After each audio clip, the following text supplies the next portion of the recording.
Hello, everyone. I am Sida Shen. I am a StarRocks contributor, and I'm also runs product marketing at Setter Data, right? So welcome to today's session.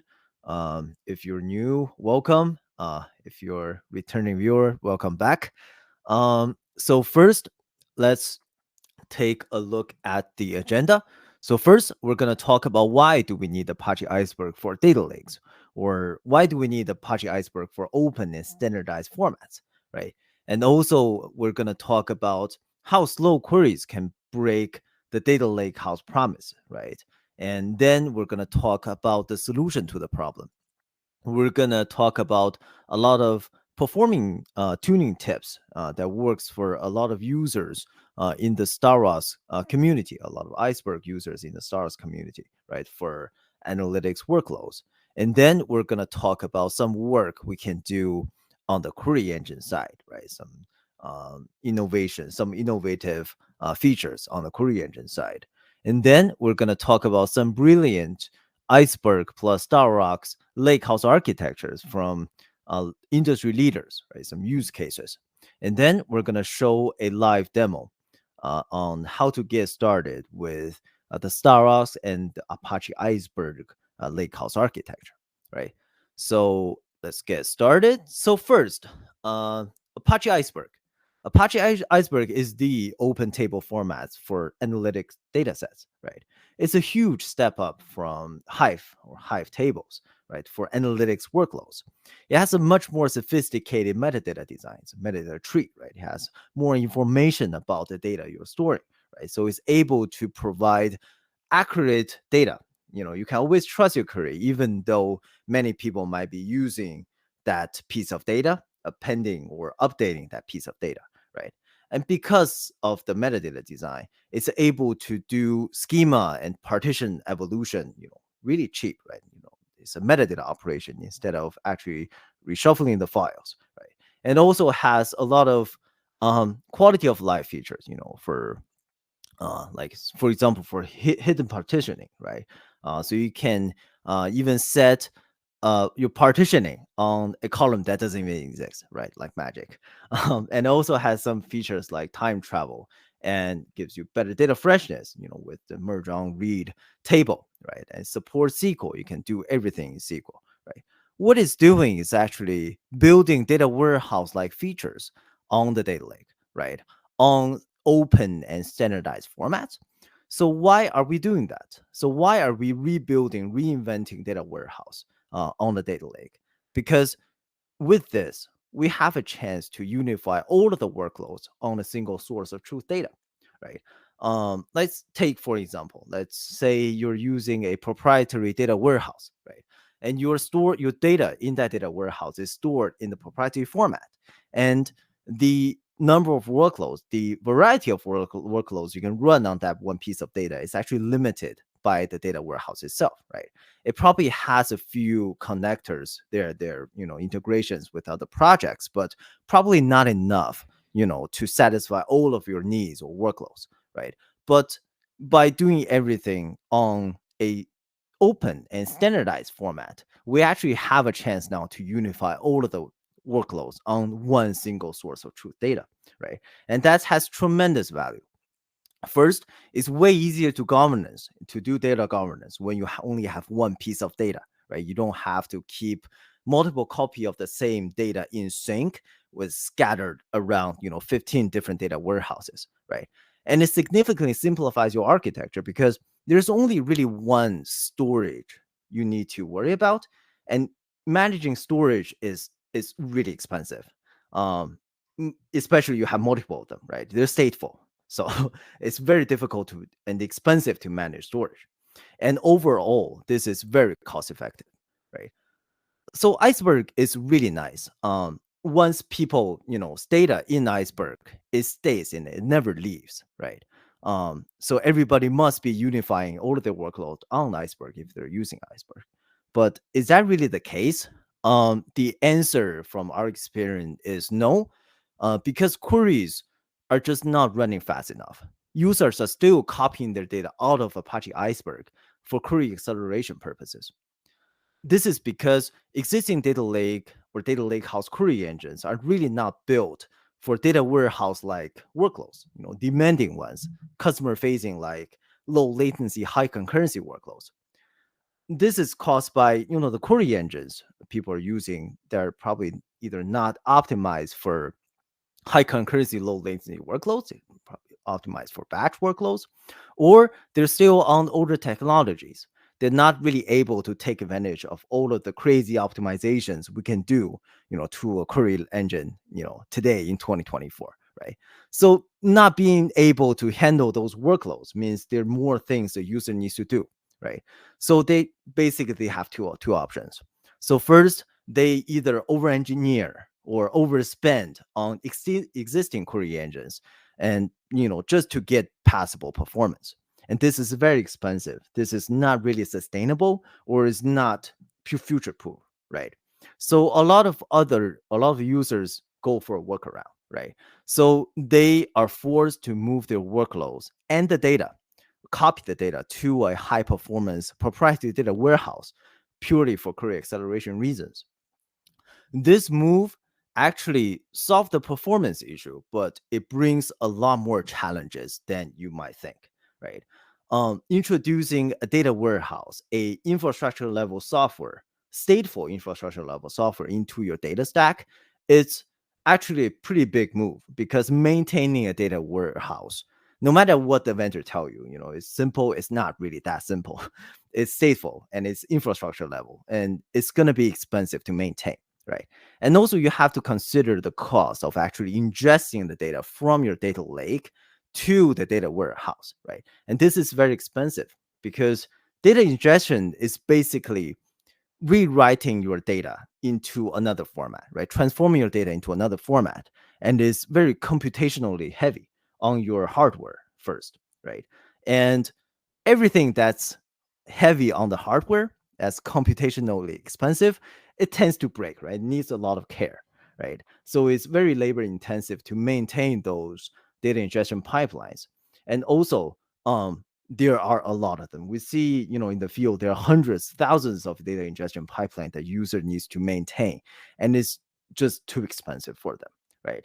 And also, you have to consider the challenge of designing a whole new set of schema in your data warehouse, right? Schema design, matching the data type between your data warehouse and the data lake, right? And a whole new set of index design, to speed up the query and so on and so forth, and matching the SQL between the two systems. That's just a lot of work, right? And I think most important of all, you break the promise of the data lake house.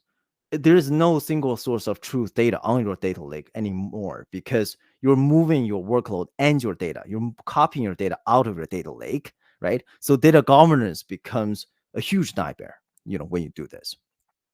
So what is the solution to the problem, right? So how to make your Iceberg query run faster? We actually have a lot of Apache Iceberg's users in the StarRocks community, right? They use Iceberg with StarRocks, and they will run into performance issues. And first, I want to kind of share some tips that works for the Apache Iceberg users in the StarRocks community that might also work for you, right? So how to tune Iceberg for demanding analytics workloads. So first is metadata rewrite, right? So manifest files either is too big or is too small. It's never really great for query engines planning, right? For to read the metadata, right? If it's too big, especially when there's not enough of them, uh, the query engine cannot really paralyze the reading, right? Paralyze the reading, so it becomes slow, right? When it's too small, the planning phase becomes very slow because actually fetching the metadata files becomes a slow process, right? It's always easier to read bigger files than smaller files, right? And you always want to do a metadata rewrite or a manifest rewrite in Apache Iceberg, right? And what it also does is that it groups the data that's belong to the same partition into the same manifest. So actually, when the query agent does the data pruning, it can read less manifest, which also speed up the planning phase, right? So first is the metadata, and second is around data compaction, right? After you ingest your data, it's not done. You have to care the data, all the way through for it to have great performance, right? Although Apache Iceberg tries its best to keep, the data files size to some degree, but it can be a small file scattered around when you have, for example, when you have highly concurrent write into different partitions, right?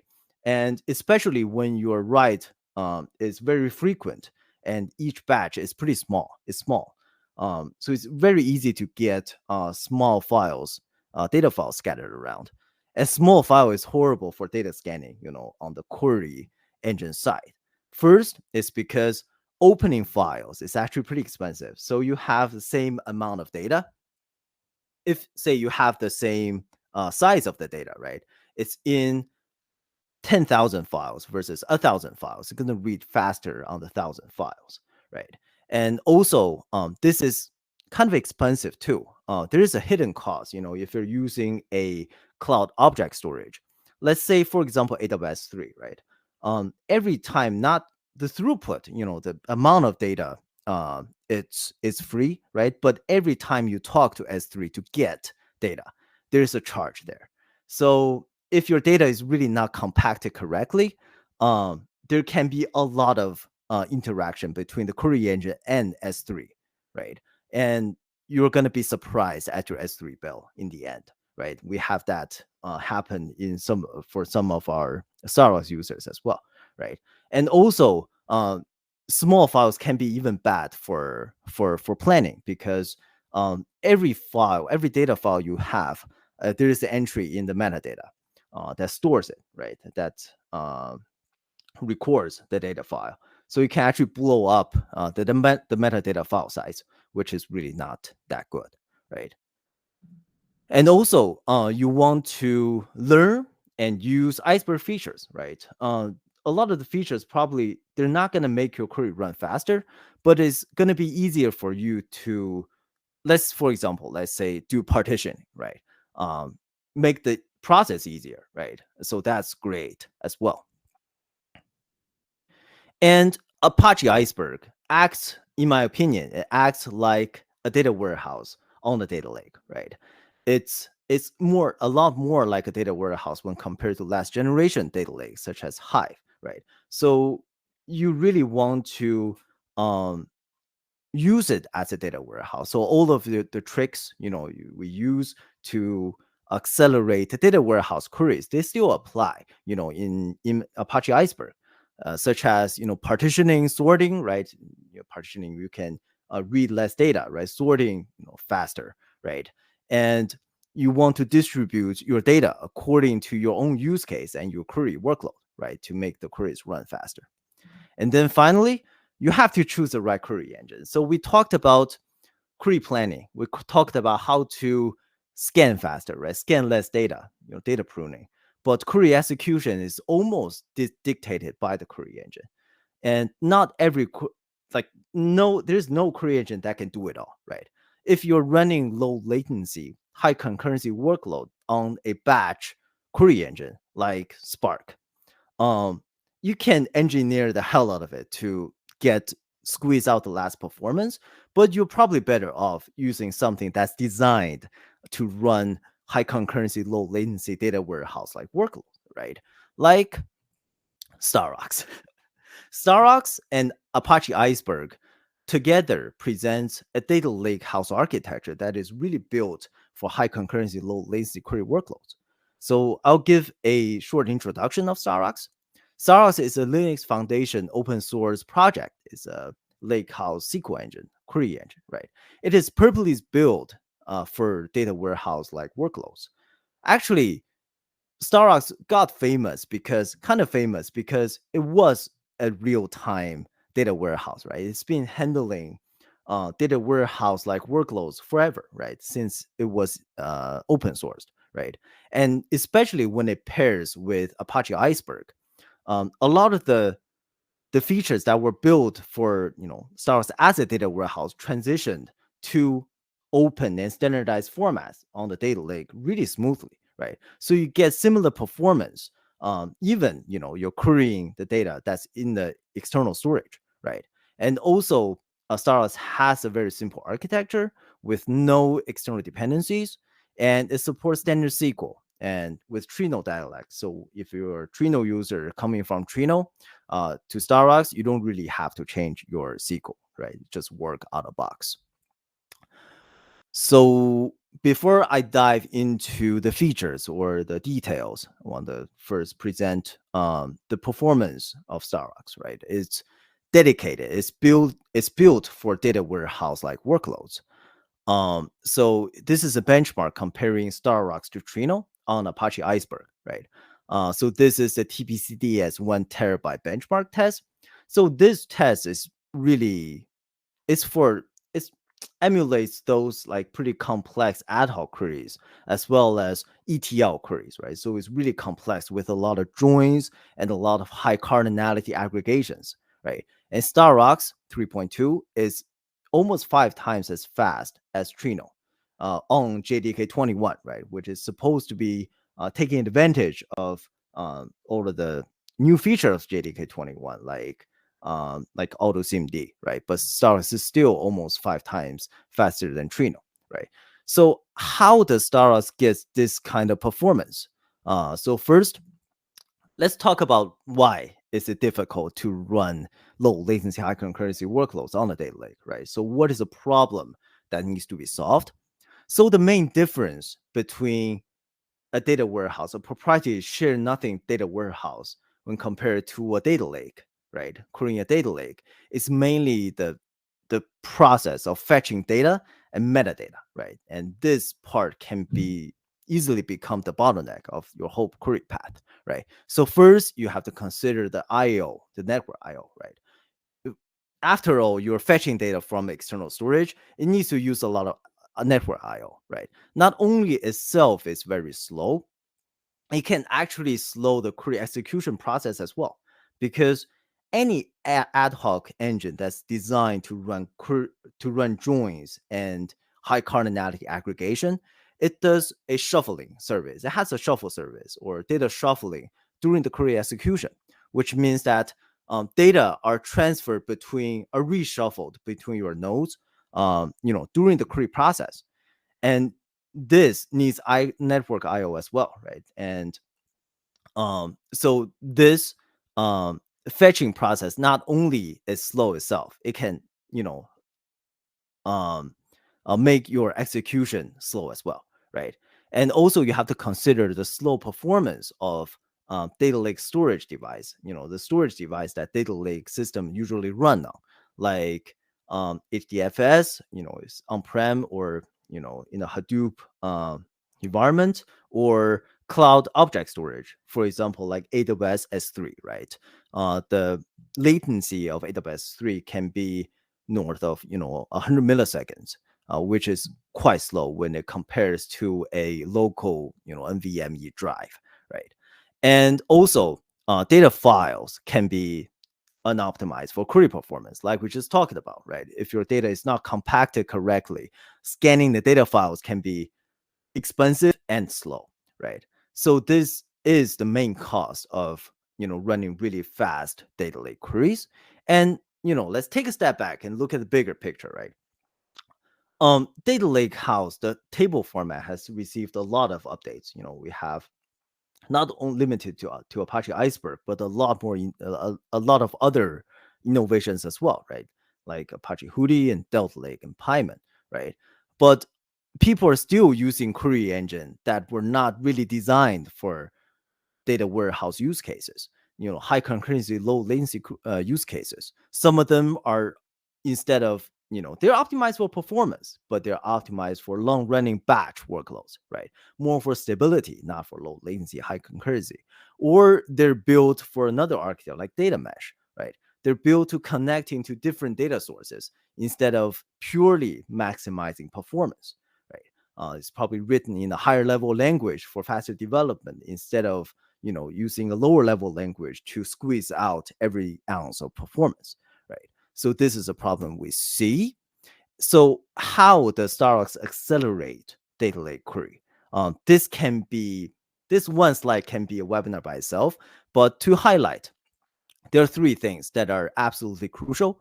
So first is that StarRocks has a data and metadata caching framework that's based on both memory and disk to solve the problem, the data fetching problem just talked about, right? So first, it overcomes the slow performance of data lakehouse storage, right? Like HDFS or cloud object storage.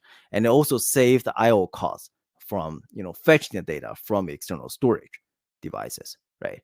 And also StarRocks has an MPP architecture that features in-memory data shuffling. Not only the data shuffling part, the entire query process of StarRocks can be done purely in memory, right? So this way, StarRocks is really optimized for low latency, high concurrency workload instead of batch workloads, right? And also, StarRocks is the execution layer is completely written in C++. So it's really so StarRocks can take full advantage of the CMD instruction sets, right? Plus the vectorized execution engine. So to process everything in batch, process everything in columnar in batch is really good. It's really crucial, to getting the fastest performance, on OLAP queries, because OLAP is everything's in column, everything's in batch, right? With the right optimizations, getting data warehouse like performance on a data lakehouse is actually quite easy. And I'll show you some numbers just right here, right? StarRocks, I mentioned earlier, works as a data warehouse and it works as a query engine on the open data lake, right? So as a data warehouse, data is stored, remotely in the cloud object storage, but in StarRocks' own format, right? And CN, the compute nodes, cache the data locally, but in a StarRocks table format, right, as well. But when StarRocks is on the open data lake, it queries, open and standardized file formats managed by open table formats such as Apache Iceberg, right? Let's see the difference between the two. So first, StarRocks is really fast as a data warehouse. When compared to other real-time data warehouses, StarRocks is ahead, right?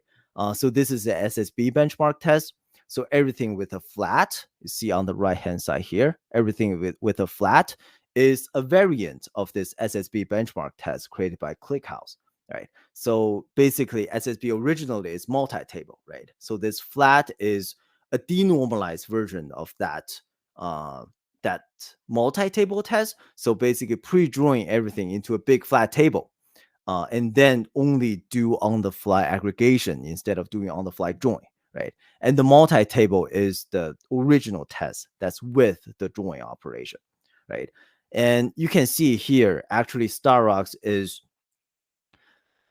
faster than the two, than both ClickHouse and Apache Druid on the flat table schema, where the only on the fly aggregation, no join. But StarRocks with the join is even faster than Druid's flat table performance, and is almost as fast as ClickHouse flat table performance. This is kind of remarkable because join is probably the most expensive thing you can write with a SQL, right? So this slide basically showcases how fast StarRocks is as a data warehouse. And here, let's compare the two solutions, StarRocks as a data warehouse versus StarRocks as a Lakehouse query engine. So data warehouse, actually, to get the maximum performance for the warehouse, this is using the share nothing mode. So data is actually persisted in the local NVMe disk, so maximize the performance, right? Hot queries, same exact hardware on the TPCDS 1 terabyte benchmark test. The data warehouse solution is only 12% faster than the data lakehouse solution on top of Apache Iceberg. So this means a lot because by giving up 12% of the performance, you're getting what? You have the chance to unify all of the workloads on one single copy of data in open and standardized format, which is easier for governance, it's cheaper, right? You gain all of the Lakehouse, Data Lakehouse promises by just giving up 12% of the performance, right? And that's massive amount of gain.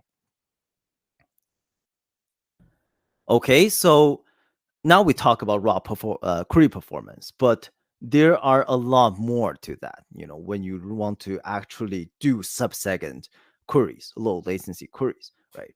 And there are also challenges we see in the field, with ETL workloads, not really optimized for modern query engines. And let me break that down for you. So let's imagine you're a data engineer, managing let's say a metrics platform, right? And your data users runs queries on your platform.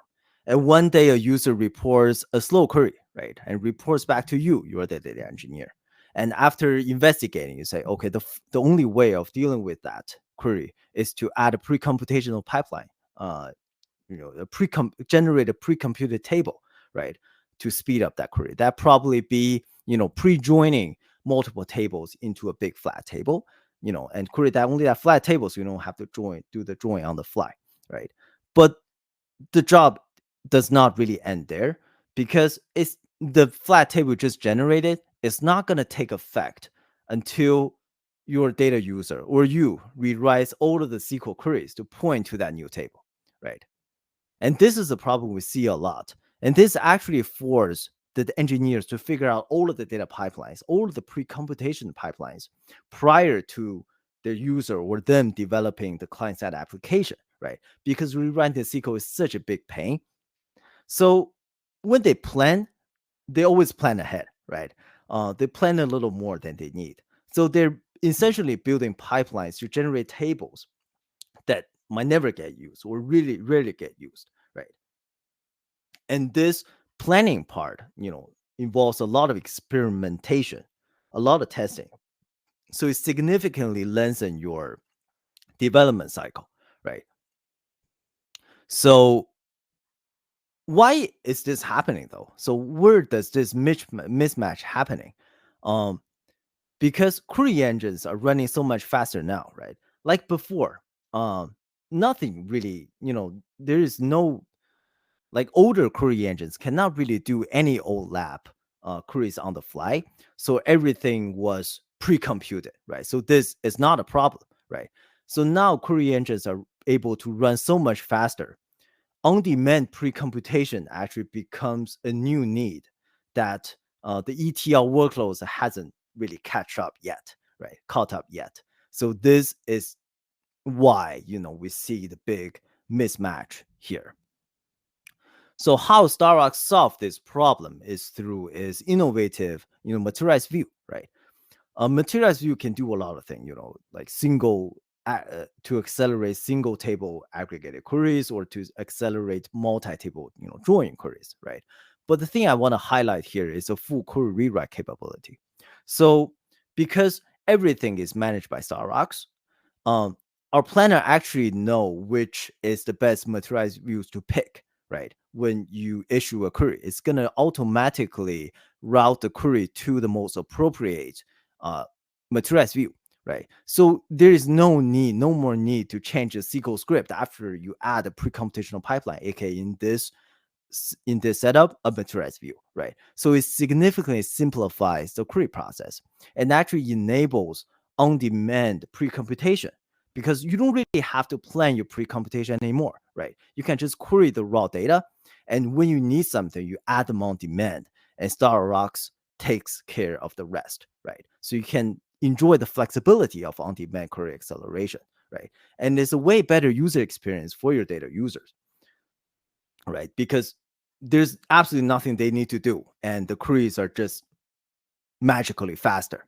right? Actually, there was one time, one of the StarRocks user was talking to me. He said his user was wondering why his query suddenly runs like 20 times faster, because he added a Materialized view, and that guy thought it was a bug. That was kind of funny. And it also saves compute and storage, resource from unnecessary pre-computation pipelines, because you only build what you need, right? And so you end up going into production way faster, right? So there's no time wasted into the experiments and trialing, right? So this is the StarRocks Materialized View for ETL, for pre-computation query acceleration. And now let's take a look at some use cases from industry leaders, how they use StarRocks and Iceberg together, right?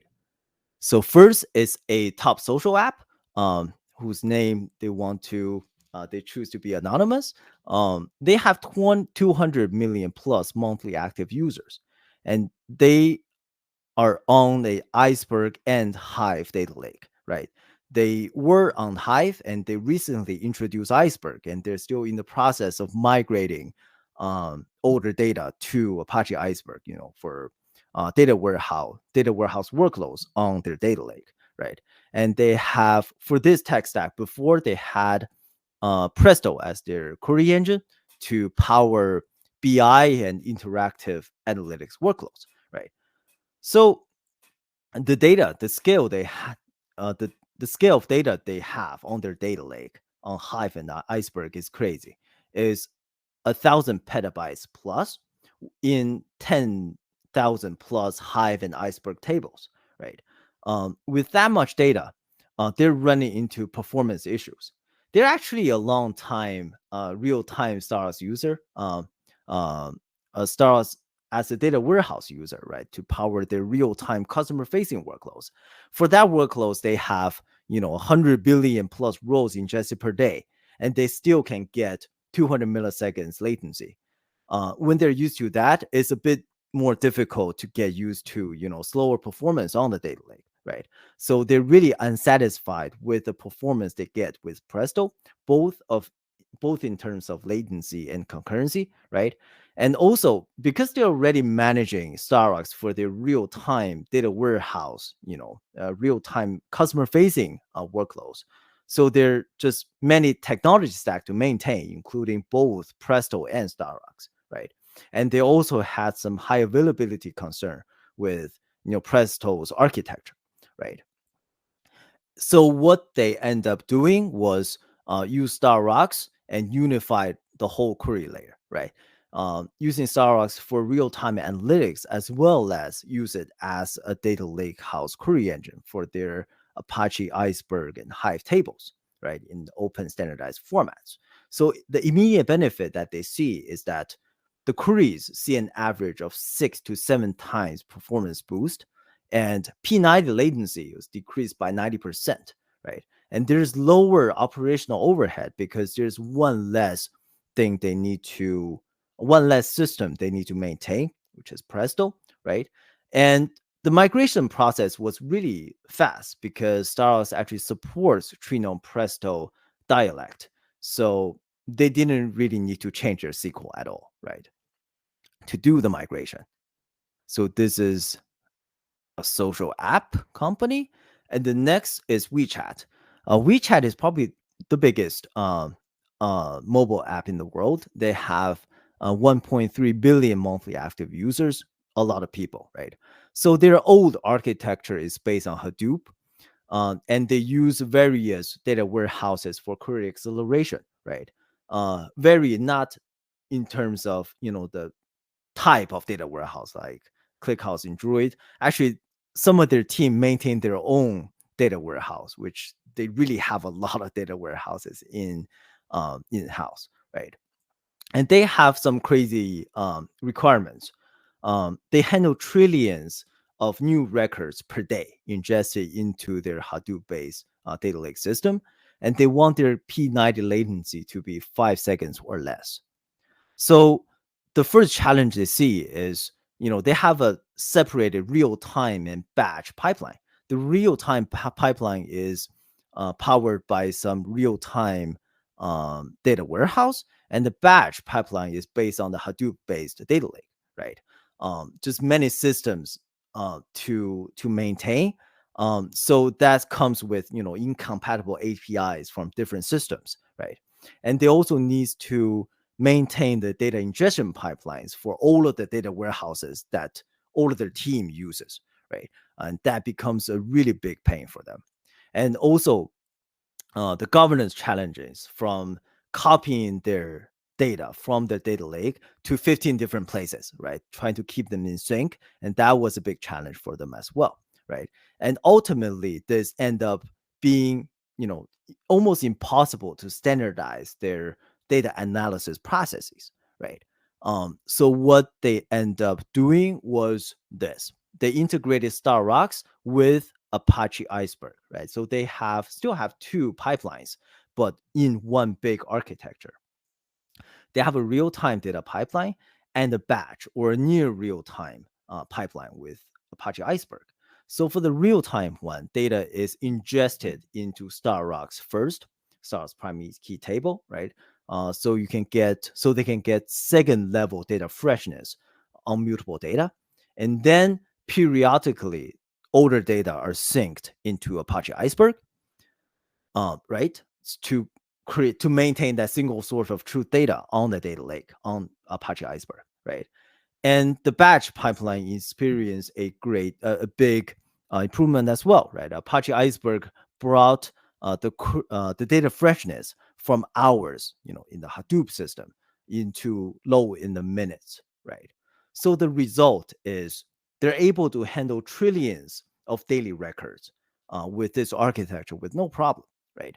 And the data freshness, the real time one from minutes to seconds, and the batch or the near real time pipeline from hours of Hadoop to minutes by Apache Iceberg, right? And overall, they experience around 65% of storage cost reduction because they didn't really, have to copy data out of their lakehouse anymore, right? And the simpler architecture means that they save time on the development side, right? So for offline tasks, average they save around 2 hours per task with this new architecture. So how does it look in real time? I'm gonna now do a demo of how to get started with StarRocks and Iceberg. So first, let's talk about the architecture, right? So first, we're gonna have StarRocks as the compute layer, and Iceberg as the table format, and MinIO as the storage layer, right, to persist data. And we're gonna have a Parquet file that we're gonna ingest into a Apache Iceberg managed table, right? That's with Parquet files in MinIO with PySpark, right? And then query the data inside of Apache Iceberg with StarRocks directly, right? And this is gonna be run with Docker, so everything will be on a single machine. It's great, to get to know how the connectivity works, right? And you're able to run everything on your local machine, right? And now let's get started. I'll share my screen. Okay, let's see if this works. Okay, we're still live. Okay. Yes. So here we're going to need two files to get started with this tutorial. So first is a Docker Compose YAML file we're going to use to bring up all of the necessary containers, right? And then this is a Parquet file. It's a data set, a pretty simple data set that records a lot of the taxi rides in New York City, right? And so first, let's use this Docker Compose file to bring up all of the containers. This is gonna take around 30 seconds to 1 minute, right? So while it's still deploying, let's talk about all of the containers we just spawned, right? With this Docker Compose file. So first is with StarRocks FE and StarRocks BE. Those two are the two StarRocks processes.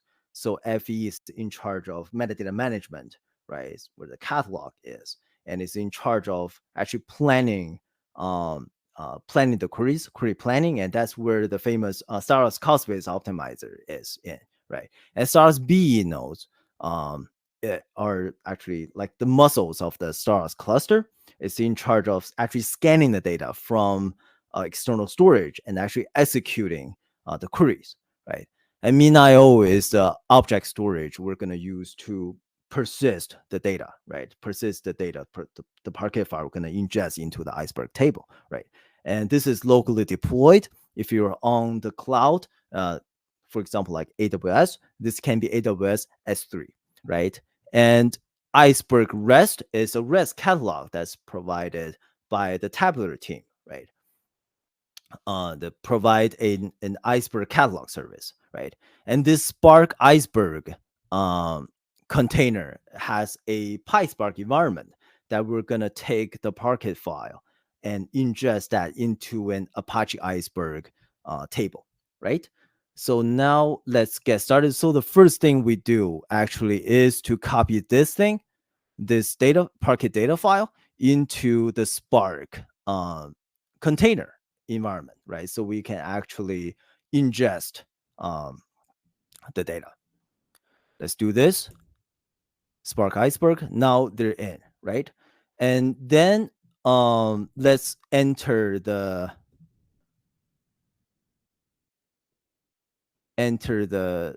Spark environment, enter this container Spark Iceberg container, and we're gonna use bash, right? We're in. See, you can see the file we just uploaded here, right? And now PySpark is already installed in this. Let's go into PySpark and see what we can do there. Okay, so first, let's create a data frame, right? A Spark data frame to read the file we just copied into here. Spark.read. I think it's this. Please work. Nice, thank you. Let's see if it actually worked. We can do this. Print schema and see. Okay, so here are all of the schema information of the data we just read into the Spark data frame, right? And now let's take a look at what the data actually look like. Okay, so you have pickup time and drop off time and vendor ID, and this is just a list of all of the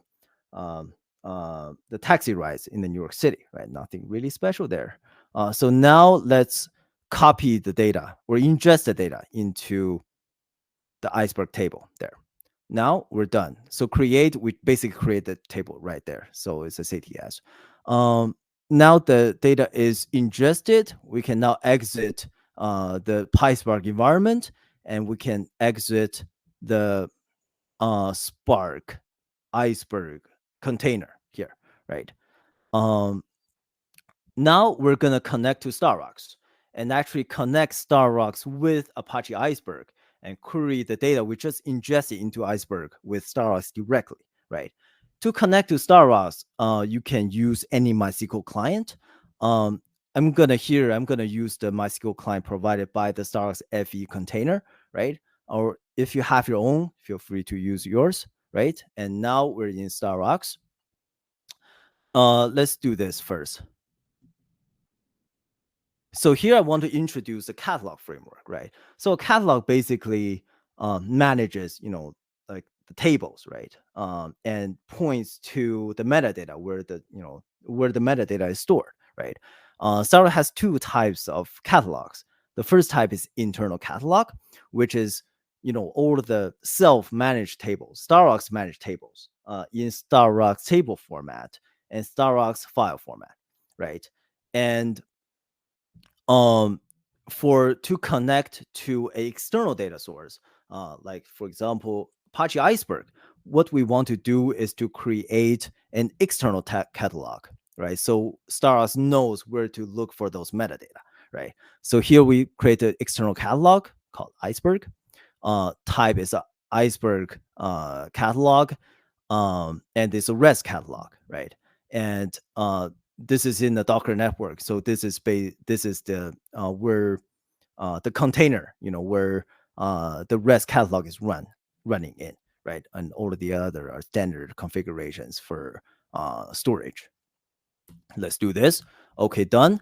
And now if we show catalog, we can see that instead of the internal catalog, which is default, it comes with every StarRocks deployment. we now have an Iceberg catalog, right? And then we can set the catalog to Iceberg and show databases, right? And see here, we can see the data we just, the database which is created with Apache Spark, right? And now we can just use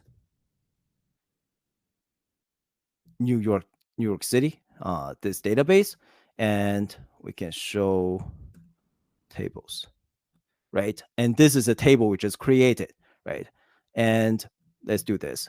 Describe green taxi. So let's look at the schema here and the one we ran all the way here, right? See the data types match. That's great. That's a good start, right? And then the daytime are all daytime. Let's show one there. See the data type looks okay. And now we can run some queries, right? Let's see which is the busiest hour of New York City taxi, right? Count the trips group by the hour of day, right? And we can see that hour 18th, so 18 o'clock, so that's 6 p.m. is the busiest of the whole day, in New York City. It's just a very simple query, but it illustrates how the integration work together, right? You can give it a try yourself. You're welcome. Okay. I'm gonna stop my screen share and go back to. Okay, what do I do to? Yes, we're looking at the StarRocks documentation. Sorry, it took a little long.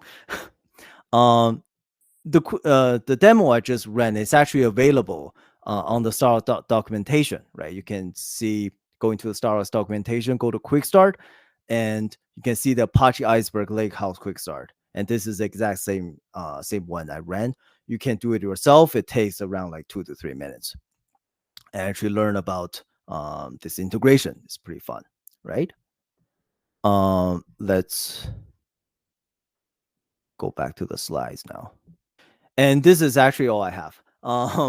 So you can read more about Data or the problem we solve on the blog page, and you can sign up for Data Cloud, join the StarRocks Slack channel and ask questions, interact with the community, and visit our GitHub page or connect with me on LinkedIn, right? Thank you guys. And now to address the questions.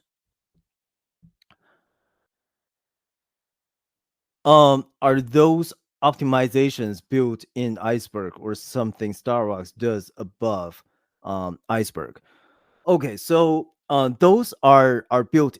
Some of the functionalities are built into Iceberg. StarRocks doesn't really do Iceberg compaction or manage Iceberg data, like maintain the metadata or the data files, right? And those are basically tips that we gather from the StarRocks community, right? When we're trying to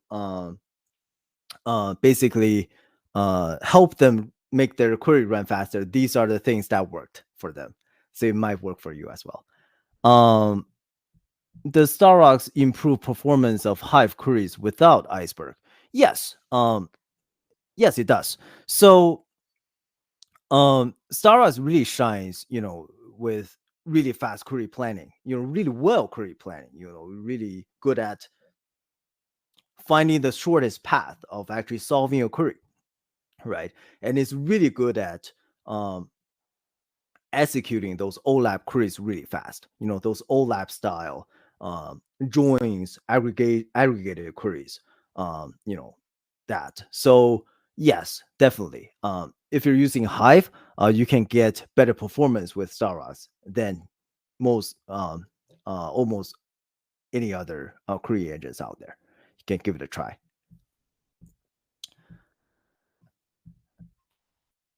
How does StarRocks compare with Dremio query engine? Are there? Wait, just lost it. Are there any benchmarks? I don't think there are a lot of any benchmark available now, but they're written in different languages.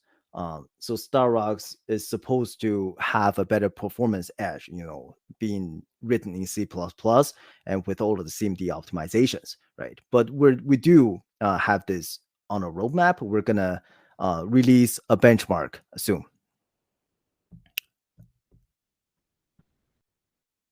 Does StarRocks support the glue catalog? Yes, it does. Um, uh, if you're using a glue metastore, yes.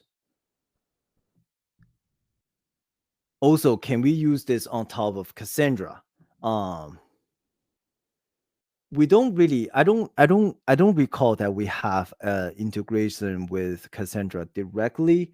But I'll need to get back to you on that. Are you in the Slack channel? I can reach out to you later on. How does StarRocks manage the cache after StarRocks load the Hive catalog?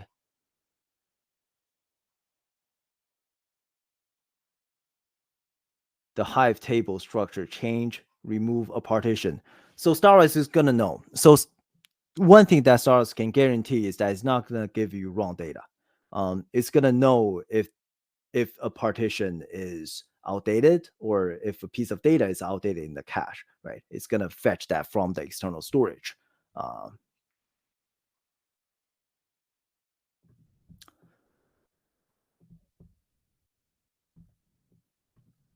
I have more questions here. Okay, there are a lot of them.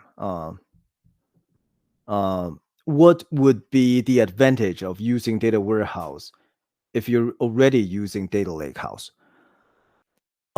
This is an interesting question. So, before it was a performance, and now really not that anymore. I suppose, um, if you need, like for StarRocks, right? Let's talk about StarRocks as a data warehouse and StarRocks as a piece in the Lakehouse architecture.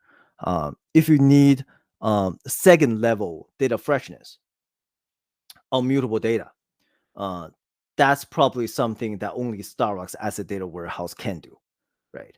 Data Lakehouse engine probably cannot do that yet. But most things you can do on a data lakehouse architecture and actually unify all of your workloads. Let's see.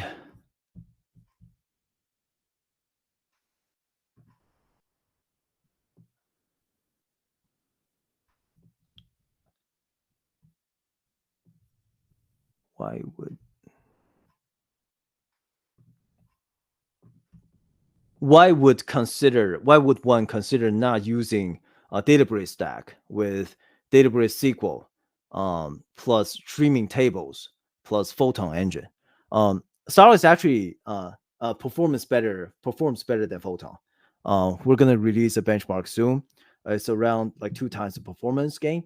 But even more, when the query is simpler, higher concurrency, right? Because Photon is built, it's not open source, but we think that it's built on top of Spark, which is really optimized for batch workloads. And also, I would go for um, separate vendors, right? I think one really good thing about the Lakehouse architecture is the freedom of choice, right?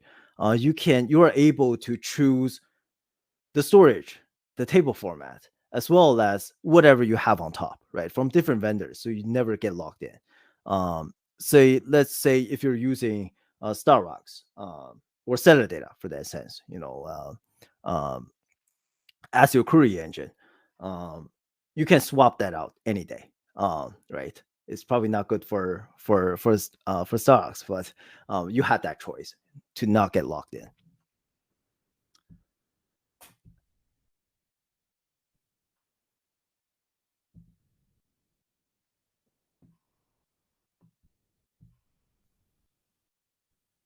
Okay, next question. Will you share the recording video on your YouTube channel? Absolutely, yes.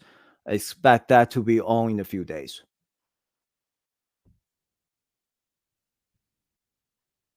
Let's see.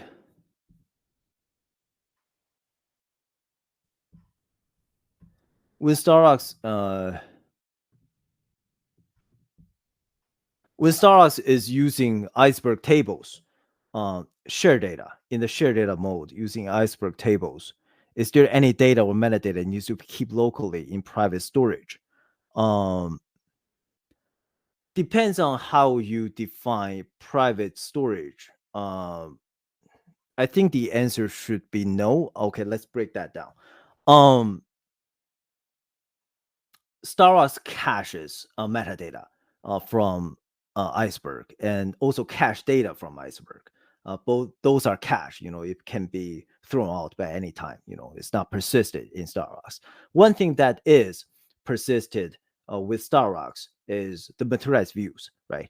The materialized views is in StarRocks is in StarRocks own format in terms of table format and file format. But it is persisted in the remote storage, like AWS S3, right? So it is in StarRocks own format, but it's not locally. So if that answers your question.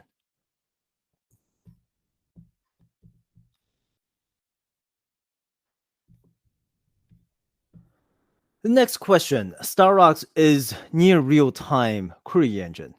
Is it good for batch processing? Can it replace Hive?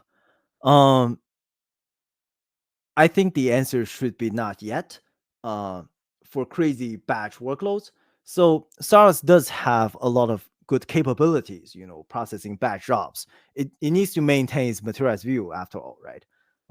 Like I talked about, StarRocks is able to process everything in memory, but it does have the option to spill intermediate results of its operators onto the disk, right? To prevent OOM, to allow you to run really big queries with limited amount of memory resource, right?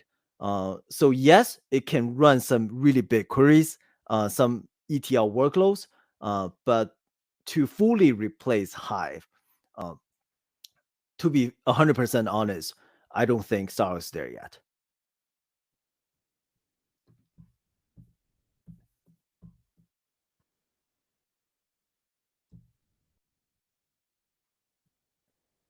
Okay, let me see if I missed anything. Oh, there's one from Ning. What is the recommended solution for performing metadata maintenance, data compactions? I would for StarRocks tables, it does it automatically, but for Apache Iceberg, I would recommend doing both, and they actually have functionalities built in to Apache Iceberg. And you can see the documentation on the maintenance section.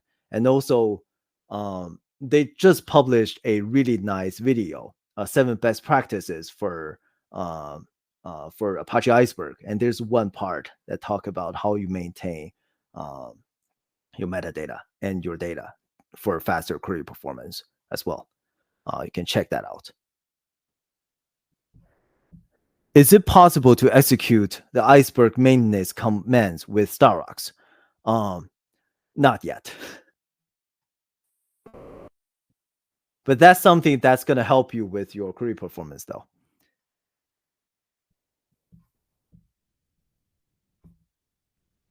Okay. I think that's all of the questions.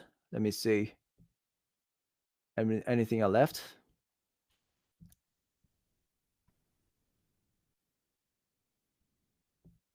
Is there any other question? If you don't have any question right now, but you have anything later, you can ask them in the Slack channel, in the Using StarRocks channel, or DM me, right? I'm always available on Slack or on LinkedIn. So let me know. Let me know what you think. All right. Thank you, guys. Thank you for this great session and all of the questions. Really appreciate that. See you guys again next time. Thank you.